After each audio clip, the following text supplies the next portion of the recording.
ରାତି ଦିନ 24 ଘଣ୍ଟା ଦେହ ଝାଳରେ ଉତ୍ତା। ରାତି ନ ପାହୁଣୁ ସୂର୍ଯ୍ୟ ତାପ ଅନୁଭୂତ ହେଉଛି। ଏଇ ସକାଳେ 6:30 ଖଣ୍ଡେ ହେବ ମ ଦେଖୁନାହାନ୍ତି ସୂର୍ଯ୍ୟଙ୍କର ଗତିବିଧି। ଆମେ ସକାଳୁ ସକାଳୁ ବାହାରି ପଡ଼ିଲୁ 4 ନମ୍ବର ମାଛ ମାର୍କେଟ। ଏ ପୁଅ ଝିଅ ଦୁଇଟା ମୋର ଏକାଠି ହେଲେ ନା ସବୁବେଳେ ଏମିତି ପାଲା କରନ୍ତି। ଏ ମୋ ଝିଅ ଆଉ ମୋ ବଡ଼ ପୁଅ ଗାଡ଼ି ଚଲାଉଛି, ଆଉ ଏକୋଟିକ ତ ମୋର ସୁଲୁରା ଆଉ ମୋର ଟେଙ୍ଗ ଟେଙ୍ଗ ନାଚର ଆର୍ଟିଷ୍ଟ, ଆଉ ଆପଣମାନେ ଚିହ୍ନିଛନ୍ତି। ଆଉ ଇଏ ତ ଆମର ପତିଦେବ। ମୁଁ ପ୍ରକୃତରେ କେବେ 4 ନମ୍ବର ମାଛ ମାର୍କେଟ ଯାଇନି। ମୋ ବଡ଼ ପୁଅ ଖାଲି ସବୁବେଳେ କହିବ, ବୋଉ ଚାଲୁନୁ 4 ନମ୍ବର ମାଛ ମାର୍କେଟ ଯିବା, ଯେଉଁ ମାଛ କହିବୁ ଆଣିଦେବି। ମୁଁ କହିଲି ଆରେ ମୁଁ ସବୁ ଖାଏ ସତ, କିନ୍ତୁ ମୋ ହିସାବରେ ମୁଁ ଖାଏ। ମୋର କୌଣସି ଖାଦ୍ୟ ପ୍ରତି ସେମିତି ବହୁତ ବେଶୀ ଲାଳସା ନାହିଁ। ମୁଁ ବି ସବୁବେଳେ ଠାକୁରଙ୍କୁ ପ୍ରାର୍ଥନା କରୁଛି, ପ୍ରଭୁ ମୁଁ ପରିଣତ ବୟସରେ ଖାଦ୍ୟ ପାଇଁ ଲାଳାୟିତ ହେଇକି ସ୍ୱାସ୍ଥ୍ୟଗତ ଅସୁବିଧାରେ ନ ପଡ଼େ। ଦେଖିଲେ କେମିତି ମାଳ ମାଳ ଗଞ୍ଜା, ଏ ଦେଶୀ ଗଞ୍ଜାକୁ ସବୁ ଦେଖିଲେ ମୋର ମନେ ପଡ଼ିଯାଉଛି। ମୋର ଗୋଟେ ସାଙ୍ଗ ଥିଲା, ତାଙ୍କର ସଞ୍ଜିଦା ବୋଲି, ତାଙ୍କ ବାପା ପଶୁ ଡାକ୍ତର ଥିଲେ। ତାଙ୍କର ଗୋଟେ ବଡ଼ କାଳିଆ ଗଞ୍ଜା ଥିଲା, ତାର ଏମିତି ଗୋଟେ ନାଲିଆ ଚୂଳ ଥିଲା, ସେଇ ଚୂଳ ତଳେ ବି ଦୁଇଟା ଫୁଲକା ଫୁଲକା, ସେଇଟା କ'ଣ କେଜାଣି ମୁଁ ଭଲରେ ମନେ ପଡ଼ୁନି, ଥିଲା। ସେଇଥିରେ ଆମେ ହାତ ମାରୁ, ସେ ଦେଖାଏ, କାହିଁକି ନା ସଞ୍ଜିଦା ତାକୁ ପୋଷା ମନେଇଥିଲା। ଆମେ ସେ ତାକୁ ଡୁଲଡୁଲ ଡାକିଲେ ସେ ଯେଉଁଠି ଥିଲେ ବି ପଳେଇ ଆସେ। ମୁଁ କେଉଁ କଥା କହିଲିଣି। ମାଛ ମାର୍କେଟରେ ବୁଲି ବୁଲି ଆସି ଶୁଖୁଆ ପାଖେ ପହଞ୍ଚିଗଲିଣି, ସିଆଡ଼େ କୁକୁଡ଼ା ଚିଙ୍ଗୁଡ଼ି ସବୁ କୁଆଡ଼େ ଗଲେଣି କି କ'ଣ, ଆସି କଙ୍କଡ଼ା ପହଞ୍ଚିଗଲା। ପୁଅ କହିଲା କଙ୍କଡ଼ା ନେବା। ମୁଁ କହିଲି ହଉ ରେ ଧନ, ଯାହା ତମ ଇଚ୍ଛା, ମୁଁ ତ ତମ ସାଙ୍ଗରେ ଆସିଛି। ସକାଳୁ ଟିକେ ପବନ ବାଜିବ ଗାଡ଼ିରେ, ଆଉ 4 ନମ୍ବର ମାର୍କେଟ ଟିକେ ଦେଖିବି। କିନ୍ତୁ ପ୍ରକୃତରେ ମୋର ମନ ମୋଟେ ଭଲ ନାହିଁ। କେତେ ଖରା ତାତି ଦେଖିଲେ। ଆମର ଓଡ଼ିଆ ପାଞ୍ଜି ଗଣନାରେ ଆଜି ହେଉଛି ବୈଶାଖ 11 ଦିନ, ଇଂରାଜୀ ମାସ ଅନୁସାରେ ଆଜି ହେଉଛି ମେ ମାସ 1। ଆଜି ବି ଶ୍ରମିକ ଦିବସ। ହେଲେ ଦେଖନ୍ତୁ, ତାମାନେ ଆଉ ରହିଲାଣି ଇଏ ହେଲା 11 ଦିନ, 60ରୁ 11 ଗଲେ ବଳଦିଆ ହିସାବରେ, ଇଏ ହେଲା 10 ଦିନ ଗଲେ 50, 49 ଦିନ। ଆଚ୍ଛା ଦେଖନ୍ତୁ, ଏଇ ପାଗ ଯଦି ମାନେ ଜାରି ରହିଲା, ଆମେ କ'ଣ ଖାଇବା, କେମିତି ଚଳିବା, କେମିତି ବଞ୍ଚିବା, ଆଗେ ଚିନ୍ତା କରନ୍ତୁ। ଏତେ ଗରମରେ ବି ମାଛ ମାର୍କେଟରେ ବା ଆଇଁଷ ମାର୍କେଟରେ ଯେ ଏତେ ଭିଡ଼ ହେଇଥିବ, ଏ ଧାରଣା ମୋର ନଥିଲା। ସେଠି ଏସବୁ ଦେଖିଲା ପରେ ମନ ବି ଆହୁରି ଦୁଃଖ ହେଲା। ଦେଖନ୍ତୁ, ଏଇଭଳିଆ ପାଗରେ ଆମେ ଏସବୁ ନେଇ ତେଲ ମସଲା ଦେଇକି ତ ଖାଇବା। ମୁଁ ବି ତ ଆମ ଘରେ ଖାଉଛି। ମୋ ପିଲାମାନେ କହୁଛନ୍ତି, ଆଜି ଝିଅଟି ଆସିଥିଲା, ପୁଅ ଝିଅ ତାଙ୍କର ରାତିରେ ପ୍ଲାନ୍ ପକାଇଦେଲେ, କାଲି ସକାଳୁ ସକାଳୁ ଆମେ 4 ନମ୍ବର ମାଛ ମାର୍କେଟ ଯିବା, ଯାଇକିରି ମାଛ କିଣିକି ଆସିବା। ଦେଖୁନାହାନ୍ତି କେତେ ଗହଳି, ଖାଲି କ'ଣ ମୋ ପୁଅ ଝିଅ, ସଂସାର ଯାକ ଲୋକ ଏ ଗରମରେ ଆଇଁଷ କିଣିବା ପାଇଁ କେମିତି ଗହଳି ଲଗେଇଛନ୍ତି ଦେଖନ୍ତୁ।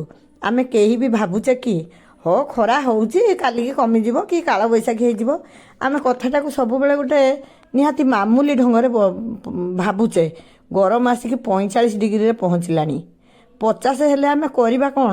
ଏବେ ତ ଭୋଲ୍ଟେଜ୍ ଲୋ ହେଇଯାଉଛି। ଆମ ଘରେ 3ଟା ଏସି ଯେ ଏକାଳେ ଆମେ 3ଟାକ ଏସି ଚଲେଇ ପାରୁନୁ। ଯଦି ବି ଭୋଲ୍ଟେଜ୍ ଭଲ ରହୁଛି, 3ଟାକ ଏସି ଚାଲିଲା, ତାହେଲେ ଇଆଡ଼େ ଫ୍ରିଜ୍ ଆଉ ଭଲରେ ଚାଲୁନି। ଯଦି ପ୍ରକୃତରେ କ'ଣ ଖାଲି ଆମେ ଏଇ ଯାନ୍ତ୍ରିକ ସୁବିଧାକୁ ନେଇକିରି ଆମେ ଏତେ ବଡ଼ ଉତ୍ତାପକୁ ଆମେ ପାର କରିଯିବା? ଆମେ ସମସ୍ତେ ଚିନ୍ତା କରିବାର ସମୟ ଆସିଛି। ଆଉ ସମସ୍ତେ ଭାବି ରଖିବା ଉଚିତ, ଆମେ ଯେଉଁ ଗଛପତ୍ର କାଟିକିରି କଂକ୍ରିଟ ଜଙ୍ଗଲ କରୁଛେ, ରାସ୍ତା ଡବଲ କରିବାକୁ ଯାଇ ସବୁ ଗଛ କାଟି ଦେଉଛେ, ଜଙ୍ଗଲରୁ ଗଛପତ୍ର ନେଇକି ସୌଖିନ ଫର୍ଣ୍ଣିଚର ବନାଉଛେ। ଆଉ ଗୋଟେ କଥା ମୋର ଏଇଠି ମନେ ପଡ଼ିଲା, ମୁଁ କହୁଛି ଦେଖନ୍ତୁ, ମାର କାନି ତ କୁଆଡ଼େ ଗଲାଣି, ଟିସ୍ୟୁ ପେପର ଏଇନା ଜୋରଜାର ଚାଲିଛି। ଛୁଆ ଝାଡ଼ା ବସିଲେ ସେ କେଉଁଥିରେ ୱାଇପ୍ସରେ ପୋଛି ପକାଉଛନ୍ତି, ଆଉ ଖାଇସାରିଲେ ଟିସ୍ୟୁ ପେପର ନହେଲେ ହେଉନି, ମୁହଁକୁ ବି କ'ଣ ସେଗୁଡ଼ା ଓଦା ଓଦା ପୋଛି ପକାଉଛନ୍ତି। କାନି ଖଣ୍ଡକରେ ଆମର ସଂସାର ଚଳୁଥିଲା। କେତେ ପ୍ରକାର ଜିନିଷ ଆମେ ବ୍ୟବହାର କରୁଛେ, ସେଥିପାଇଁ ବି ଗଛ ବଳି ପଡ଼ୁଛି। ଟିସ୍ୟୁ ପେପର ନହେଲେ କ'ଣ ଆମେ ଭାତ ଖାଇକି ରୁମାଲ ଖଣ୍ଡେ ବ୍ୟବହାର କରି କ'ଣ ହାତ ପୋଛି ପାରିବାନି? ବହୁତ ଛୋଟ ଛୋଟ କଥାକୁ ଆମେ ଅଣଦେଖା କରୁଛେ। ସେମିତି ଅଳ୍ପ କିଛି ଛୋଟ କଥା ଯଦି ଆମେ ମାନିବା, ତାହେଲେ ବି ଆମର ପରିବେଶ ପ୍ରତି ଟିକେ ନା ଟିକେ ଅବଦାନ ରହିବ। ଯଦି ଆମେ ପ୍ରତ୍ୟେକ ଲୋକ କହିବା ଆମେ ଟିସ୍ୟୁ ପେପର ବ୍ୟବହାର କରିବାନି, କେତେ ଗଛ ବଞ୍ଚିଯିବ ଭାବିଲେ? ସେଇଭଳିଆ ସେମାନେ ଆମେରିକାନ ଲୋକ, ତାଙ୍କର ଥଣ୍ଡା ଜାଗା, ସେ ପାଣି ବ୍ୟବହାର ନ କରିକି ସବୁଥିରେ ଟିସ୍ୟୁ ଫିସ୍ୟୁ ବ୍ୟବହାର କରୁଥିଲେ। ତ ଝାଡ଼ା ବସିଲେ ବି ତାଙ୍କର ଲାଟ୍ରିନ୍ରେ ବି ସେଗୁଡ଼ାକ ରହୁଥିଲା। ଆମେ ତ ଗ୍ରୀଷ୍ମ ପ୍ରଧାନ ଦେଶର ଲୋକ, ଆମର ଏତେ ପୋଛାପୋଛି କ'ଣ? ଅଳ୍ପ ଟିକେ ଧୋଇ ଧାଇ ହେଇ ପଡ଼ିଲେ ହେବନି ନା? ଆମେ ଖାଲି ଅନୁକରଣ କରିବାରେ ବ୍ୟସ୍ତ।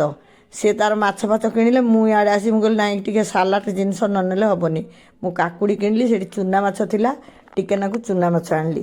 ଚୁନା ମାଛ ଦେଖି ଆଇଲା ବେଳକୁ ଅଣ୍ଡା ପାଖରେ ବି ପ୍ରବଳ ଭିଡ଼। କୌଣସି ଆଇଁଷ ଜିନିଷ ପାଖରେ ଯେ ଭିଡ଼ ନାହିଁ ତା ନୁହଁ।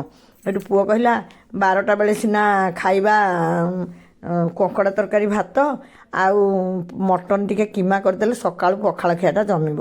ସିଏ ଗଲା, ମୋତେ ଟିକେ ଭଲ ଲାଗିଲାନି, ମୁଁ ସେ ଖାସି କଟା ଆଡ଼େ ଗଲିନି।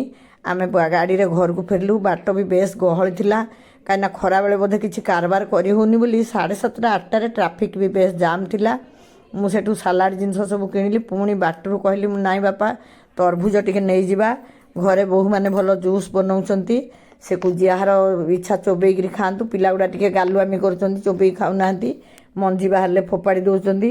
ତେଣୁ ପ୍ରାୟ ସବୁଦିନ ଆମ ଘରେ ମୁଁ କହିଦେଇଛି ଆଉ ଯେଉଁ ତରଭୁଜ ନହେଲେ ଆମ୍ବର ଜୁସ୍ ହେଉଛି। ସବୁ ଧରିକି ଆଇଲି, ଗାଧେଇ ଗଲି। ଗାଧେଇକି ଆଇଲା ବେଳକୁ ବୋହୂମାନେ କଙ୍କଡ଼ା ସିଝେଇ ଥୋଇ ଦେଇଥିଲେ, ବାଛି ନାହାନ୍ତି। ବୋଲେ ଦିଅ ମୁଁ ଟେକି ହେଇ ବାଛିଦେବି। ସେଠୁ ତାକୁ ପୁଣି ବଛାବଛି କରିଦେଲି। ସିଏ ତାଙ୍କର ତରକାରୀ କଲେ। ଖିଆ ପିଆ ଦିଆ ନିଆ ସବୁ ଠିକ୍ ଚାଲିଛି। ସବୁ ଚାଲୁ, ସମସ୍ତେ ନିଜ ନିଜ ଜାଗାରେ ସୁଖ ଶାନ୍ତିରେ ରହିବା, ସବୁ ଠିକ୍। କିନ୍ତୁ ତା ଭିତରେ ପରିବେଶର ସୁରକ୍ଷା ପାଇଁ ସଚେତନତା, ନିଜେ ସଚେତନ ହୁଅନ୍ତୁ, ସଚେତନତା ସୃଷ୍ଟି କରନ୍ତୁ। ଏଇଭଳି ଭାବରେ ଯଦି ବର୍ଷକୁ 2-3 ଡିଗ୍ରୀ ବଢ଼ିବ ତାପମାତ୍ରା, ତାହେଲେ ଜଳସ୍ତର କେଉଁଠିକି ଯିବ? ଆମର ଯେଉଁ ସାଧାରଣ ବଞ୍ଚିବାର ମାଧ୍ୟମ, ଯେଉଁଟା ଆମେ ଭଗବାନ ଆମକୁ ଦେଇଛି ବା ସୃଷ୍ଟି ଦେଇଛି ବା ପ୍ରକୃତି ଦେଇଛି, ସେଇଟାକୁ ଯଦି ଆମେ ନଷ୍ଟ କରିଦେବା, ଆମେ କେତେ ପାଣି କିଣିବା, କେତେ ଥଣ୍ଡା କରିବା ପାଇଁ କେତେ ଇଲେକ୍ଟ୍ରିକ୍ ବ୍ୟବହାର କରିବା, ଆଉ ଆମେ କେତେ % ଲୋକ ଏଇଗୁଡ଼ା କରିବା ପାଇଁ ସକ୍ଷମ ହେଉଛେ? ଆମ ପୃଥିବୀର ଲୋକ ସଂଖ୍ୟା ଧରନ୍ତୁ ବା ଭାରତର, ସବୁଠି ଧନୀ ଗରିବ ପ୍ରଭେଦ ରହିଛି।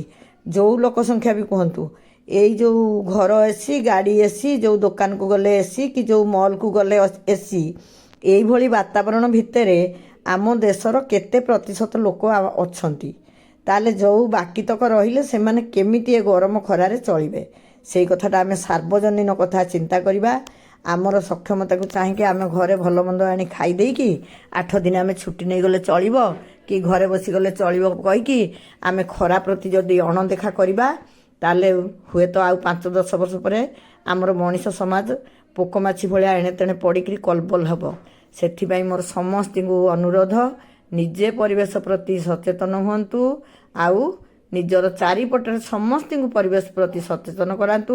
ଆମର ଯେଉଁ ଗୋଟେ ଧାରଣା ରହୁଛି ଟଙ୍କା ପଇସାର ଆଧିକ୍ୟ ହୋଇଗଲେ ଆମେ ସୁଖୀ ହେଇଯିବା, ତା ନୁହେଁ।